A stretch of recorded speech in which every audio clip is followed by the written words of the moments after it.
Salut Raquel, Hello Pablo. merci d'avoir accepté mon invitation. Raquel, tu es députée La France Insoumise de Seine-Saint-Denis. Et si je t'ai invité, c'est pour parler toujours du moment politique dans lequel on est. On avait fait une interview il y a maintenant 6 mois, un peu plus de 6 mois, où on avait parlé de la France Insoumise, de là où on était le mouvement, de comment toi tu entrevoyais les perspectives pour ce mouvement et pour la gauche en général. Mais d'abord, je voulais qu'on dise un petit mot sur ce qui s'est passé hier à Annecy avec ce monsieur qui a poignardé des enfants et des accompagnants de ces enfants dans un parc. Qu'est-ce que L'émotion a été très importante. Moi, j'ai vu sur les réseaux sociaux, j'entendais encore ce matin dans le métro des gens qui en parlaient avec beaucoup d'émotion dans leur voix. Qu'est-ce qu'une femme politique comme toi peut en dire, a à en dire? D'abord, je pense que les politiques n'ont pas à s'extérioriser du sentiment premier d'empathie que suscite ce crime. Euh, Bien sûr, les politiques doivent être dans la rationalité, dans la décence, etc. Mais il ne faut pas non plus se mettre à distance de l'émotion et de l'empathie. Il ne faut pas avoir un regard froid, calculateur, cynique par rapport aux événements. Euh, ce crime, ce crime touche à l'humanité, tout simplement. Et donc, il faut d'abord réagir en tant qu'être humain, en tant que parent, en tant que personne en tant qu'adulte dont la fonction est de protéger les enfants les plus petits. Quelque chose de profondément choquant au fait de venir s'attaquer à un bébé dans sa poussette. Enfin, les vidéos ont été disponibles, ont circulé assez rapidement. Donc, on a tous été pris d'un grand sentiment d'effroi hier. Mathilde Panot, la présidente de notre groupe, a été la première à en parler dans l'hémicycle hier. On était en train, tu sais, de débattre de la proposition de loi Lyotte. Et puis, les messages sont arrivés sur les téléphones. Et très rapidement, Mathilde a compris qu'il fallait avoir un moment de pensée par rapport à ce qui se passait. Et finalement, que l'Assemblée nationale, parce qu'elle représente le peuple, parce qu'elle représente la nation, puisse envoyer des bonnes ondes, marquer la gravité du moment. Et donc on l'a fait. Il y a eu alors la présidente Brune-Pivet a demandé 1 minute de silence. C'est ce qu'on fait d'habitude quand des gens décèdent, mais là, heureusement, pour le moment, les petits sont en train de se battre pour la vie et on leur souhaite vraiment de se rétablir. Mais on comprend l'idée, quoi. L'idée, c'était que il fallait signaler la gravité du moment. Là, il me semble déjà de faire ça, c'est déjà faire de la politique, c'est-à-dire c'est des moments où en fait, dans une société qui est atomisée, dans une société où des partis politiques ouvertement militent pour abolir les réflexes d'empathie vis-à-vis de certains par rapport à leurs origines, par rapport à leur religion, par rapport à, je sais pas, leurs idées politiques, leurs opinions ou autres. Ces moments, en fait, où au contraire, on refait vivre l'empathie euh, humaine, patriotique, nationale, etc., je pense que c'est utile, c'est important.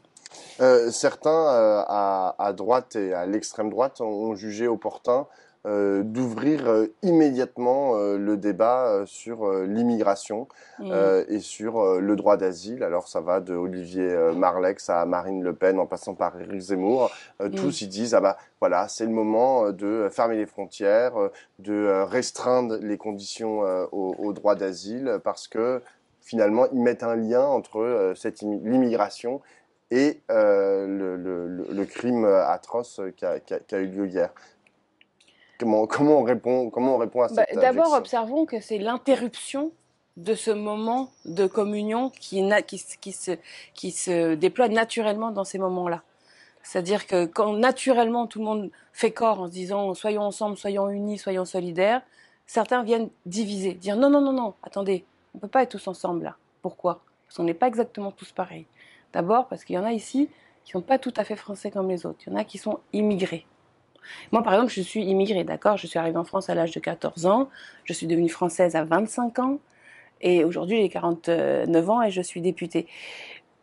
Mais quand, dans ces moments-là, je vois qu'il y a des forces politiques qui tout de suite ramènent le criminel à une communauté sous-jacente qui serait la communauté des immigrés, je me dis, mais pourquoi en fait moi je suis associée à ça? C'est comme si par exemple quand un Français criminel, enfin Français, quelqu'un qui n'aurait pas d'origine récente immigrée produit un crime, je dirais, ah ben, tous les Français là, il y a un problème avec tous les Français. Bon. Donc en fait, l'idée de ramener par capillarité les non-criminels au crime lui-même, c'est à la fois destructeur de la cohésion nationale et à la fois quelque part aussi une forme d'édulcoration du crime lui-même. Parce qu'au fond, c'est une façon de dire que le crime n'est pas le crime c'est l'immigration. Donc si le crime c'est d'avoir immigré, si le crime c'est d'avoir franchi une frontière, le fait d'aller tuer des bébés dans une poussette, c'est quelque part pas le plus important. Et donc il y a quelque chose de très pervers, de très néfaste dans cette approche. Je pense que nous, au contraire, on doit tenir bon sur le fait que le crime, il a ses raisons, il existe depuis toujours dans l'histoire de l'humanité, et qu'il faut évidemment le prévenir, évidemment le punir. Et est-ce qu'on met tout en œuvre aujourd'hui pour le prévenir? Est-ce qu'on met tout en œuvre pour le punir, pour réhabiliter quand c'est possible les individus qui les commettent? C'est une vraie question. C'est-à-dire, c'est des questions concrètes. Aujourd'hui, par exemple, peut-être que, je ne sais pas si dans ce dossier ça viendra, mais la question de la folie. La question de comment la folie saisit des êtres humains, comment c'est traité. Clairement, en France aujourd'hui. Comment c'est pris en charge par la communauté nationale aussi. Enfin, c'est ça. La psychiatrie, on sait qu'elle souffre énormément de sous-budget. Enfin, ils n'ont pas assez d'argent, quoi. Énormément, exactement. Donc ça, c'est des questions concrètes qui peut-être se poseront au moment où on en connaîtra davantage sur cette affaire-là. Mais en tout cas, ramener ça à la question de l'immigration, c'est évidemment très politicien et diviseur de nous les Français, quoi. Passons maintenant à la politique et à la gauche. Donc, comme je disais, il y a 6 mois, on avait fait une interview et tu m'avais donné des perspectives pour la France insoumise. Entre-temps, il y a eu quand même un grand mouvement social qui s'est constitué contre la réforme des retraites. Là, on est un peu au bout de ce cycle-là, hein, même si c'est pas... J'ai toujours envie de dire que c'est pas tout à fait fini, mais là, quand même, de plus en plus, ça commence à sentir le roussi. Qu'est-ce qui s'est passé? Ou plutôt, est-ce qu'il s'est passé des choses? Est-ce que tu considères que tu disais notamment, moi j'ai trouvé que c'était le cœur de ce que tu m'avais dit il y a 6 mois. Tu me disais la France insoumise c'était une écurie présidentielle. Maintenant il faut qu'on le transforme en un mouvement politique qui puisse servir à autre chose que porter un candidat aux élections présidentielles. Est-ce que en 6 mois il s'est passé des choses positives, négatives, je sais pas? D'abord, l'expérience de ce conflit des retraites était une expérience à très très grande échelle qui vient renforcer un certain nombre de présupposés que défend la France insoumise depuis de nombreuses années, notamment sur la question institutionnelle.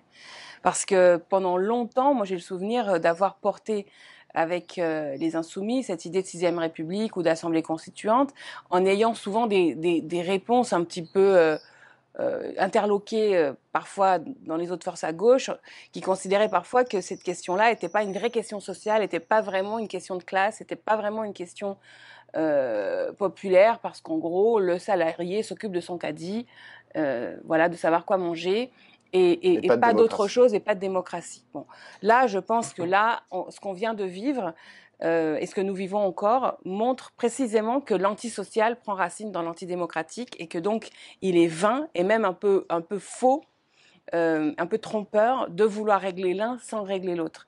Le conflit des retraites n'est pas fini, mais il a pris une nouvelle dimension, qui est la dimension démocratique. Et d'ailleurs, c'est très frappant de voir que les syndicats, les 11 centrales syndicales qui étaient unies pendant tout ce mouvement, ont été les premières à en avoir l'intuition. Lorsque les syndicats demandaient à tous les députés, les 577, de voter conformément à la majorité dans leur circonscription, et ce, quel que soit le groupe auquel ils appartenaient, C'est-à-dire, autrement dit, ils allaient voir les députés de droite, les députés macronistes, en disant chez vous aussi, 93% des actifs sont contre la retraite à 64 ans. Chez vous aussi, 70% des salariés sont contre la retraite à 64 ans. Donc, si vous prenez au sérieux votre mandat qui est de représenter, c'est-à-dire vraiment de présenter à nouveau, de porter la voix des gens de votre circonscription, vous devez voter contre la retraite à 64 ans. Et quelle que soit votre opinion au fond de ce qu'il faudrait faire un jour, retraite à 65, 67 pour les uns et les autres. Et les syndicats donc ont pris la chose sous l'angle démocratique dès le départ et pas seulement sous l'angle idéologique sur ce débat de fond qui doit en fait bénéficier des fruits du travail et qui est aussi une question de redistribution des richesses, d'utilisation du temps, de liberté aussi. Donc le fait que les syndicats aient pris en charge la question démocratique est une avancée considérable, considérable. Et puis dans la société, on le voit bien que la question démocratique a pris corps, notamment à travers une popularisation des articles les plus problématiques de la Constitution, à commencer par le 49.3. Aujourd'hui, le 49.3, c'est devenu une locution familière. Dans les conversations, si tu vas au cinéma avec un pote qui choisit pour tout le monde le film et qui l'impose, vous allez lui dire « Ah, mais tu m'as fait un 49.3 ».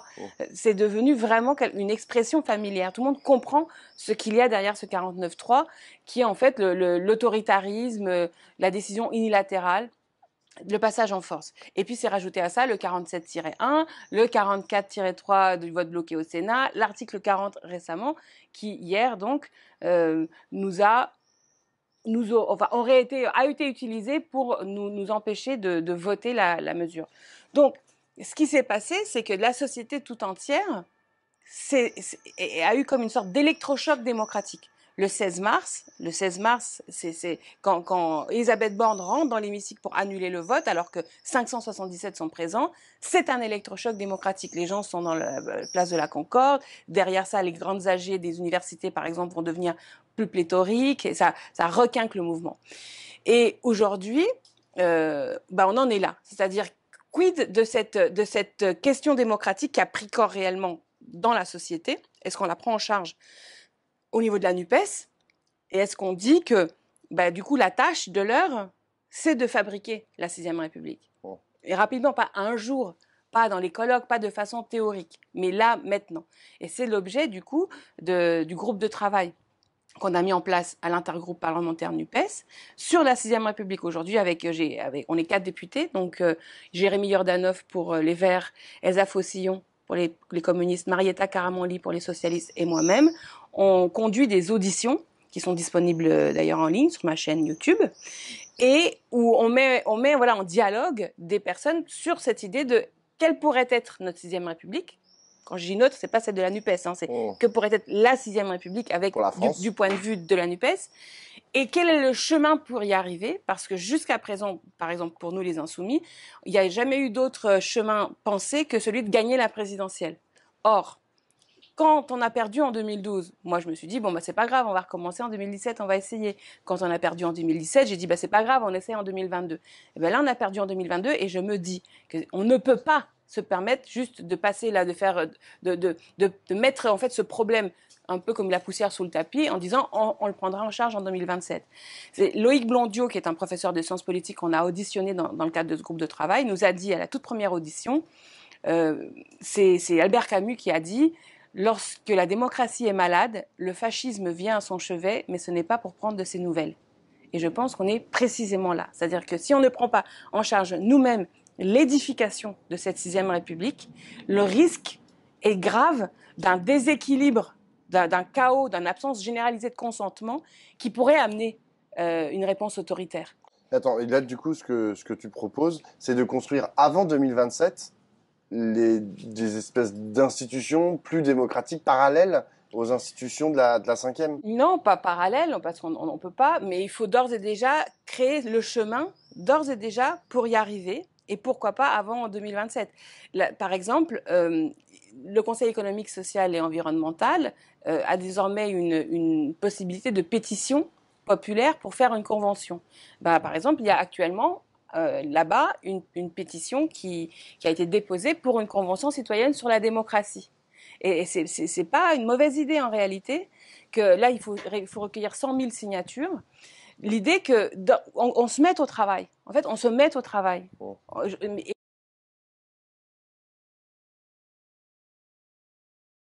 utilisant finalement les outils de la cinquième, qui sont disponibles dans la cinquième. Parce que dans les outils qui existent. Le vrai problème de la Ve République, il y en a plusieurs, mais si on doit en résumer à un seul, si on doit vraiment libeller et identifier le problème central, c'est la fonction présidentielle. C'est ce président qui a le pouvoir d'abuser de son pouvoir et qui du coup a tendance à anéantir tous les autres pouvoirs, c'est-à-dire le mouvement syndical, les corps intermédiaires, l'Assemblée nationale, ne parlons même pas du Premier ministre, il est inexistant, et aujourd'hui la présidente même de l'Assemblée nationale. Donc c'est un problème. Et c'est celui-ci qu'il va falloir purger le moment venu. Savoir est-ce qu'il faut encore un président de la République. Sinon, bah alors du coup, comment on organise la responsabilité du gouvernement face au Parlement, mais aussi face aux citoyens. Est-ce qu'il faut le droit de révoquer les élus? Et s'il y a encore un président, quel est le périmètre de ses pouvoirs? Est-ce qu'il faut pas Certains disent qu'il faut des présidents, comme dans d'autres pays européens, qui inaugurent des chrysanthèmes. Bon, je sais pas, c'est une idée, ou qu'ils soient plus élus au suffrage universel. Il y a plusieurs options sur la table. Moi, j'ai pas une vision dogmatique de ça. Mais en revanche, ce que je veux, c'est que la conversation s'approfondisse dans le pays. Je veux que tout le monde se pose et la question, faut-il encore un président de la République? Et que chacun cherche à y répondre. Et qu'à partir de là, on se fabrique et on se tricote des institutions plus démocratiques. Et ça, on ne peut pas attendre. Il faut le faire dès maintenant. Et ça, dans la NUPES, dans la France insoumise, c'est quelque chose qui fait florès. Enfin, est-ce qu'il y a un consensus là-dessus, ou au contraire, on te dit, écoute Raquel, t'es bien gentille avec ta démocratie, mais nous, on préférerait travailler plutôt sur le pouvoir d'achat, plutôt sur les questions de migration, etc. Et la démocratie passe au second plan. Alors, le fait que l'intergroupe NUPES accepte de mettre en place ce groupe de travail est un signe très positif. C'est le groupe de travail le plus opérationnel aujourd'hui à l'Assemblée nationale de l'intergroupe NUPES. Et on travaille très très bien ensemble avec les collègues. Aussi parce qu'on a une attitude bienveillante, c'est-à-dire on ne vient pas à la table comme une sorte de négociation programmatique où chacun vient avec une idée toute préconçue. L'idée, c'est, avec ces auditions, de se forger une opinion et puis essayer d'amener la NUPES dans une forme d'homogénéité la plus approfondie possible sur les contours de ce que pourrait être la Sixième République et sur les chemins pour y arriver. À la fin du mouvement des retraites, malgré tout, aujourd'hui, je constate que la question démocratique est prise en charge. Hier, par exemple, on a décidé de proclamer une sorte de serment, que les 150 de la NUPES, on a dit, face à ce qui a eu lieu à l'Assemblée nationale et à l'impossibilité de voter cette loi Lyotte, on a dit, on prend le serment d'abroger la retraite à 64 ans, quoi qu'il arrive. On a rappelé l'élément programmatique sur lequel on a tous été élus, qui est la retraite à 60 ans, et on a dit qu'il fallait en finir avec la Ve République. Donc, on est dans cette logique-là. On a été élus aussi sur le passage à la Sixième République, c'est dans le programme de la NUPES. Mais il faut lui donner corps, il faut faire vivre dans la société. Actuellement, je reçois pas mal d'invitations. En région, je fais des réunions publiques sur le thème la France a 49.3 raisons de passer à la Sixième République. Donc j'ai fait la Haute-Vienne à 49.3 raisons de passer à la Sixième République. Vendredi prochain, je fais l'Ardèche à 49.3 raisons de passer à la Sixième République. Je pense que c'est aussi ça qu'il faut faire, et je sens qu'il y a une disposition positive à l'égard de cela, même venant de secteurs politiques, par exemple plus à l'extrême gauche, qui classiquement sont assez distants par rapport à ça. Je pense qu'ils ont compris l'intérêt de prendre ça en charge pour la victoire politique en 2027.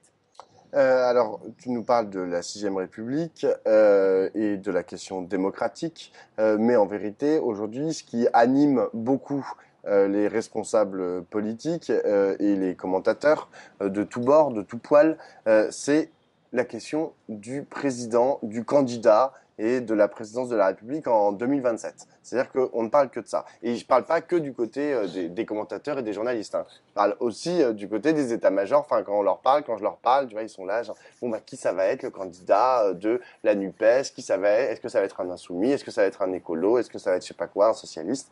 Est-ce que toi, c'est une question qui t'intéresse? Est-ce que ça reste quand même un truc sur lequel tu as envie, qui va te motiver là dans les 4 années à venir jusqu'à 2027, trouver ce candidat commun de la NUPES? Alors, moi, je m'intéresse au plus haut point à l'élection présidentielle de 2027, que je souhaite victorieuse.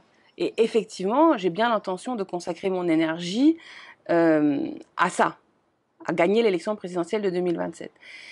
Je ne délie pas cette bataille-là de tout ce que je viens de dire sur la toxicité de la figure présidentielle elle-même. Donc, j'en déduis que le chemin vers la victoire en 2027 doit être un chemin politique qui ne soit pas marqué par le saut un peu classique de la vie politique en France, qui est d'être monarque à la place du monarque. Le projet ne peut pas être d'être monarque à la place du monarque. Donc ça a des implications. Ça a des implications sur le fait, pour prendre quelque chose de très simple. Évidemment, il faut lier l'élection législative et donc l'élection primo-ministérielle, comme on l'avait déjà dit un peu en juin 2022, même si ce n'est pas une élection, mais l'idée de lier justement l'identité du Premier ministre à la majorité législative et la présidentielle, il faut le lier. C'est-à-dire la présidentielle ne peut pas être un congrès de la gauche à ciel ouvert qui vient trancher, en plus en cas de défaite, parce que quand on est séparé, on perd. Donc ça fait quand même 3 fois qu'on fait la démonstration. Donc je pense que si on veut gagner, on est obligé d'être ensemble. Et en plus parce que ça n'est pas sain, c'est-à-dire ça ne correspond pas à notre projet qui est de tout faire reposer sur un sauveur suprême. Qui va rien sauver du tout. Donc moi ce que j'aimerais, c'est qu'en 2027, on connaisse l'identité certes de la personne qui va à l'Élysée, mais aussi de la personne qui va à Matignon, pourquoi pas tout le gouvernement, et puis qui est l'accord programmatique de gouvernement avec l'élection législative, que tout ça, ce soit un paquet qui permette de mettre en avant une équipe, qui permette de mettre en avant une team. Et c'est ça la force de la NUPES, c'est son caractère choral. C'est ça qui est important. Donc tu trouves que ça marche? Tu trouves que c'est efficace là, la chorale là, c'est pas tout le monde chante dans son coin de bien sûr, façon il y un a peu toujours discordante? non, mais il y a toujours le risque de la division. Mais objectivement, ce qui crée le risque de la division, c'est la bataille présidentielle dans sa vision toxique, viriliste. C'est ça qui crée la division. C'est parce que des gens ont des stratégies singularisantes sur la présidentielle que ça vient troller, ça vient miner l'aspiration à l'unité et à la victoire au fond, parce qu'elle est consubstantielle. L'aspiration unitaire est une aspiration à la victoire. Les personnes qui se permettent de se singulariser en expliquant que finalement ce qui est très important, c'est de montrer en quoi ils sont très différents du reste de la NUPES. C'est que pour eux, la victoire, c'est plus tellement le sujet prioritaire. Moi, je trouve au contraire que tous, dans la NUPES, disent il faut un candidat commun en 2027. Enfin, là, pour le coup, s'il y a bien un accord, c'est là-dessus. Alors, pour les élections, les autres élections qui vont jalonner la vie politique jusqu'en 2027, là, non. Là, ils veulent y aller de façon séparée, notamment pour les européennes dans un an. Mais sinon, ils veulent tous un candidat commun, tu vois. C'est pas ce que j'ai lu dans l'interview de Jean-Luc Mélenchon dans 20 minutes la semaine dernière. C'est-à-dire que toi, tu as l'impression que Jean-Luc Mélenchon ne veut pas de candidat commun. Bah, ce qu'il a écrit. Il le dit dans 20 minutes. Il dit s'il n'y a pas d'accord aux européennes, je ne suis pas d'accord pour qu'il y ait un accord à les autres élections. Et donc, qu'est-ce qu'on en fait de ça? Bah, on dit qu'on n'est pas d'accord. Moi, je dis que je ne suis pas d'accord. Et tu as les moyens de dire dans la France Insoumise que tu n'es pas d'accord avec ça? Mais alors, après, tu veux qu'on en arrive finalement à la question de comment fonctionne la France Insoumise. Et il n'y a pas de souci. Mais de toute façon, on est tous des hommes et des femmes politiques qui avons des moyens de nous exprimer. Donc, moi, je pense à l'inverse, comme je viens de te le dire, qu'il faut une candidature unique. Et sur les élections intermédiaires, notamment les élections européennes, évidemment, je pense que ce serait quand même mieux qu'on soit ensemble. C'est une évidence. Je pense que c'est ce que nous demandent les gens en plus. Je pense que c'est ce que nous demandent les gens. Et il y aura un coup de politique pour celles et ceux qui n'auront pas travaillé à cette unité. Donc l'idée que nos scores s'additionnent là comme ça, qu'en fait que l'idéogramme au lieu de le présenter avec 4 petites barres, il faut mettre les uns sur les autres, etc. Mais le problème c'est que les bouts, ils vont être tout petits les bouts de barres. Parce que je pense qu'on va tous y perdre. Tout le monde y perd dans son électorat, parce que l'électorat aux européennes n'est pas un électorat populaire. C'est quand même une élection qui passe inaperçue dans les catégories socio-professionnelles qui sont les plus concernées par les injustices. Et on peut penser que dans les catégories les plus insérées civiquement, c'est là où l'aspiration à l'unité est peut-être la plus forte. Donc du coup, il va y avoir une grande déperdition. La démonstration sera faite qu'il valait mieux être unis. C'est la raison pour laquelle je ne comprends pas bien l'intérêt de dire dès le départ, si on n'y va pas ensemble aux européennes, alors on n'ira pas ensemble aux présidentielles. Moi, j'ai tendance à penser l'inverse, que si on fait la démonstration aux européennes qu'en étant désunis, ça provoque rien d'intéressant, ça sera encore une fois la preuve qu'il fallait rester unis et qu'il faut absolument réussir ce chemin unitaire pour la victoire en 2027. Et alors, tu me poses la question de la France insoumise là-dedans. La France insoumise, pour l'instant, n'a pas modifié ses modalités d'arbitrer les grandes questions politiques. Bon. Actuellement, donc, il y a une assemblée représentative qui se prépare, qui aura lieu à la mi-juin. Il y a une personne qui est tirée au sort dans chaque département pour venir à cette assemblée représentative. Cette personne, c'est un vivier dans les groupes d'action. Bon, parfois, c'est une personne que les camarades connaissent, parfois qui la connaissent pas tellement, qui est plus ou moins militante, plus ou moins dans l'encadrement départemental. Bon, c'est variable. Et puis, il est demandé à ce que ce qu'on appelle maintenant les boucles départementales, c'est-à-dire c'est un petit groupe de 2 personnes par groupe d'action, puissent se réunir pour essayer de donner formuler des observations qui seraient portées par cette personne tirée au sort. Bon, sur la base de 2 textes, qui sont des textes qui sont pas très approfondis, mais qui, en gros, donnent quelques éléments politiques qui sont une base de discussion. À partir de là, aujourd'hui, les gens vont devoir remplir des feuilles avec des observations, et puis ça va être donné à qui, à quoi. Est-ce que les éventuelles nuances vont être formalisées, vont être discutées, et quel est le cadre de l'arbitrage? Ça, il n'y en a toujours pas. C'est-à-dire qu'en fait, ça reste très sur une tête d'épingle, et à la fin, tout le monde a le droit, enfin tout le monde non, mais il y a quand même quelques personnes qui auront pu s'exprimer. Et à la fin, c'est un peu cause toujours tu m'intéresses. Parce qu'en réalité, il y a un mythe à la France insoumise, c'est qu'on est tous d'accord sur le programme, et ça c'est plutôt vrai. L'avenir en commun est un socle assez solide qui même rayonne au-delà de la France insoumise, puisque ça a été la base même pour l'accord aux législatives, et c'est un programme qui est très approfondi, qui date déjà de 2016. À l'époque, en 2016, c'est Charles Girard qui était responsable du programme. Et il y avait eu des gens qui avaient contribué en ligne, des auditions d'intellectuels, etc. Ça a été un peu arrangé, mis à jour en 2022. Ok, donc ça sert, ça c'est le programme. Il est pléthorique. Il y a 40 livrets qui détaillent un tas de plans pour comment gouverner dans tel ou tel secteur. Mais au quotidien, la politique, c'est toutes ces centaines de mesures. Au quotidien, la politique, c'est quel est là où les 2, 3 sujets qu'on met en avant, comment on le met en avant. C'est des questions de vocabulaire, de slogan, de temporalité. Il y a les questions aussi des relations avec les autres, des questions stratégiques. Ça, c'est pas réglé dans le programme. La preuve, c'est que notre programme, il a été conçu dans un moment où on était en guerre avec toute la gauche social-démocrate, l'ancienne gauche. Et avec le même programme, on a fait la NUPES. Donc, on peut avoir des revirements stratégiques spectaculaires avec le même programme.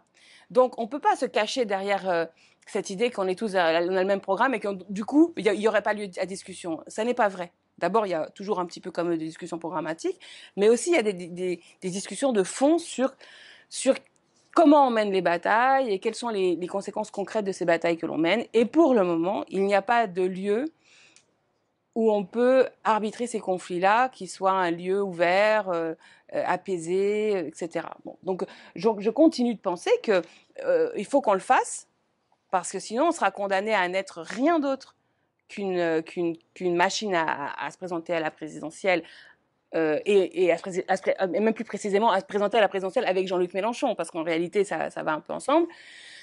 Et là, je trouve qu'on serait en dessous de la main de ce qu'on doit faire en tant que grand premier parti de la transformation sociale. Je pense qu'il faut qu'on soit présent sur toutes les élections, qu'on se pérennise et qu'on se pérennise dans le temps aussi. Dans le temps. C'est-à-dire, mon idée, c'est quand même qu'on soit là pour gouverner et pour être là pour très longtemps. Et par exemple, pour répondre aux angoisses, on va dire, qui apparemment existeraient sur comment fonctionnent les autres partis, parce qu'il y a beaucoup ça chez les Insoumis de dire mais nous on est un mouvement, pas un parti, nous on veut pas être comme les autres, on veut surtout pas de courant ou ce genre de choses. Bon. Ben, écoutez, moi je pense que sans pression, on pourrait d'abord demander aux militants ce qu'ils en pensent. Là, à l'Assemblée représentative, c'est toujours pas à l'ordre du jour. C'est-à-dire, on leur a toujours pas posé la question de quel type d'organisation vous voulez, quelles sont vos aspirations. Et deuxièmement, on pourrait aussi consulter. Il y a des sociologues des organisations, par exemple, qui sont capables de vous dire si vous fonctionnez comme ci, ça va sécréter tel type de décision. Regardez comment ça marche dans les syndicats. Tel syndicat fonctionne ainsi, tel syndicat fonctionne comme ça. Regardez dans les autres mouvements et partis. Regardez l'international. Regardez finalement aussi l'effet qu'a l'institution, c'est-à-dire les modes de scrutin sur les modes d'organisation, etc. Se poser aussi la question nous, on se l'est posé dans le cadre des auditions qu'on a fait à l'Assemblée nationale, du rôle des partis dans une démocratie adulte. C'est-à-dire la structuration des conflits idéologiques, la désignation des candidats, c'est des tâches, en fait, dans une démocratie saine qui en fait, doivent être prises en charge. Doivent absolument être prises en charge. C'est ça le rôle de ce qu'on appelle les partis au sens constitutionnel du terme, et qui sont protégés en tant que tels. Ça, c'est des choses que je continue de penser qu'on devrait faire. Et même si je sais que parfois c'est difficile chez les Insoumis d'avancer sur ces sujets parce que assez rapidement on se fait un petit peu s'engueuler, quoi, en gros. Donc du coup, je dis aux militants très nombreuses, les cadres très nombreux au plan local qui continuent d'y croire que c'est bien, ils ont raison, il faut continuer. Est-ce que tu n'as pas peur, tu parlais de l'interview de Jean-Luc Mélenchon dans 20 minutes, que finalement Jean-Luc Mélenchon a permis la création de la NUPES après son score au premier tour de la présidentielle en 2022 et que là, en fait, il décide de tout foutre par terre après les élections européennes où, a priori, chaque composante de la NUPES ira dans son coin. Est-ce que ça, c'est un risque que tu prends en considération? Et surtout, qu'est-ce que tu fais pour que n'advienne pas ce que préfigure Jean-Luc Mélenchon dans son interview, c'est-à-dire on va foutre la NUPES par terre parce que de toute façon, si on n'y va pas ensemble aux européennes. C'est quoi la force? Enfin, où sont tes outils en fait pour lutter contre ça? On a tous les mêmes outils, Pablo. Oui, je sais, c'est ça. Et genre, t'as tes prises de parole publiques, etc. Mais c'est pas une bataille d'individus. Là, c'est pas une bataille Jean-Luc contre Raquel ou Raquel contre Jean-Luc. C'est pas le sujet. Pas le sujet. Jean-Luc Mélenchon, dans ce qu'il a comme candidat à la présidentielle, c'est quand même un patrimoine commun.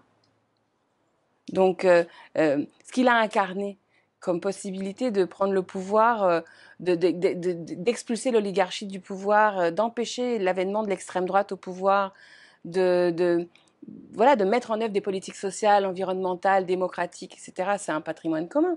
Donc, la question, elle n'est pas psychologisante ou personnelle. Il faut... En fait, moi, je me méfie beaucoup le fait de formuler les désaccords en termes personnels et pas en termes politiques. Bon. Là, ce que je souhaite, c'est qu'en 2027, premièrement, nous ayons des options sur les candidatures. Des options. Voilà, il faut des options. Ça veut dire que les quelques camarades qui essayent de se construire une épaisseur présidentielle, d'abord, il faut les aider. Il faut les remercier et il faut les aider. C'est une tâche indispensable, c'est une tâche ardue qui provoque un tas de... Enfin, je veux dire, c'est terrible de se mettre en avant, de devoir répondre aux agressions, aux injustices, etc. Là, tu parles de François Ruffin, Clémentine Autain, Mathilde Panot, Clément Fritz. Je parle spécifiquement des personnes qui font le travail de se mettre en avant comme candidat à la présidentielle, et j'en identifie deux chez les Insoumis. J'identifie François Ruffin et Clémentine Autain, qui j'ai l'impression, font cela de se rendre, de faire ce chemin pour acquérir cette épaisseur. D'autres pourraient aussi peut-être décider de le faire. Ça ne veut pas dire qu'il n'y a que deux. Et puis d'autres pourraient aussi décider de le faire dans d'autres partis que de la NUPES. Bon. Au final, tout ça, c'est du matériau, c'est une grande richesse. Et je vous le dis, je te le dis, à la fin, il faudra aussi un ou une première ministre, il faudra aussi un gouvernement, il faudra aussi il faudra aussi faire vivre ce gouvernement de la transformation sociale, cette majorité parlementaire de la transformation. Donc, on n'a pas de problème à ce qu'il y ait trop de camarades qui montent en puissance. Mais moi, il ne s'agissait pas de personnaliser, on va dire, les options politiques, que de dire comment est-ce qu'on résout un conflit, là, en l'occurrence, un conflit de perspective,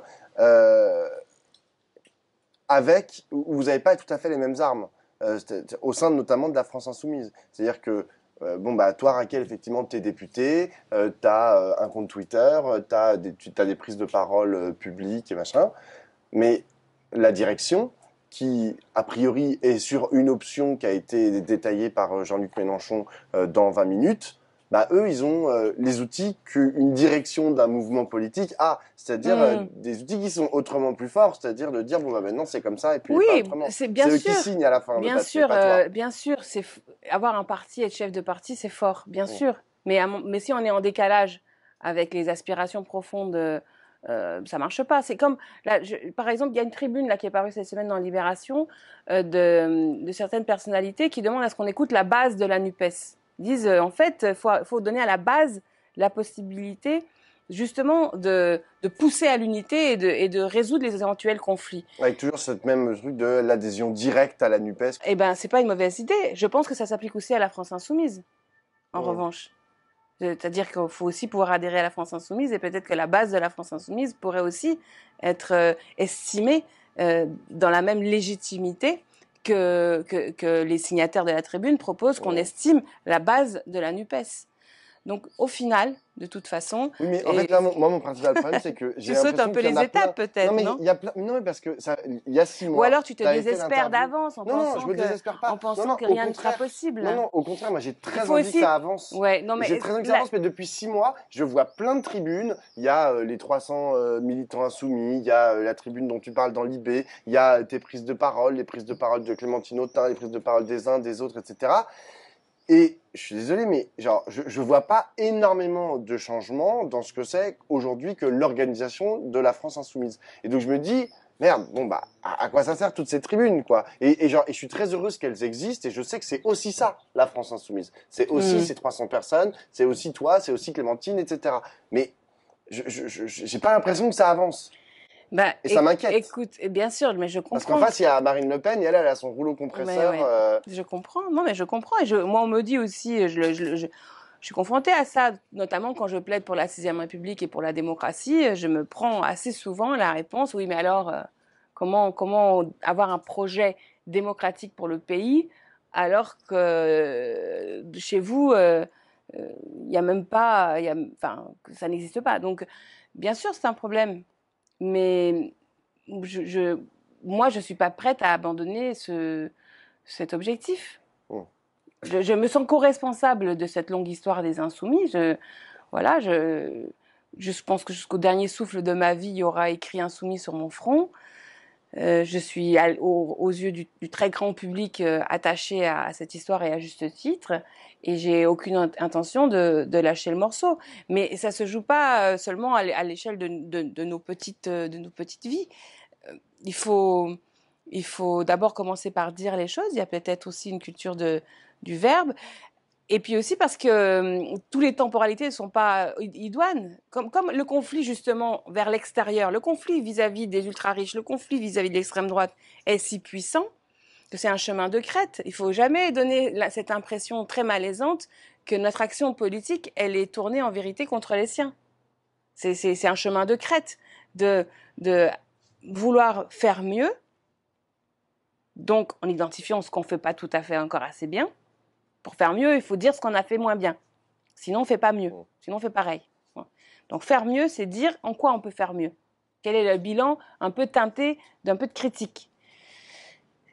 Et ça, le faire sans donner l'impression qu'en fait, on est dans une espèce de d'amertume qui ne vise qu'à être utilisé par l'adversaire. C'est un chemin de crête, c'est pas simple. Et au fond, ce qu'il faut garder en tête toujours, c'est l'obsession de la victoire en 2027. C'est ça qui est important. C'est-à-dire, moi, voilà, ce que j'essaye de faire vivre, c'est l'esprit de la win. Voilà, c'est l'esprit de la win. C'est-à-dire qu'en fait, qu'il y a des problèmes, eh ben, voyons en quoi ce problème peut devenir une force. On me dit, il y a trop de personnalités différentes à la France, à la NUPES. Eh ben, faisons. Voilà, pour moi, c'est une force. Voilà, le caractère choral de la NUPES, c'est une force. Les médias vont dire non, c'est que de la division, il vaut mieux qu'il y ait une seule tête, personne, et que ça ne dépasse pas. Je ne suis pas d'accord avec ça. Je ne suis pas d'accord avec ça parce que si on fait ça, si on reste sur le format très monarchique, au final, c'est pas sûr qu'on ait les outils pour convaincre une grande majorité face aux héritiers du macronisme, puisque Macron ne sera pas candidat lui-même en 2027, et face à l'extrême droite. J'ai une toute dernière question, Raquel. Qu'est-ce que tu dirais à un insoumis ou juste à une personne de gauche aujourd'hui sur ce qu'il faudrait faire? Tu lui dis, genre, c'est quoi les espaces en fait où il peut s'impliquer? Aujourd'hui, partout, c'est ce que je dis partout actuellement dans mes meetings. D'ailleurs, il y a une intervention de 35 minutes qui est disponible sur ma chaîne YouTube. Là, j'ai fait une intervention aux amphis de printemps des Insoumis de la Haute-Vienne.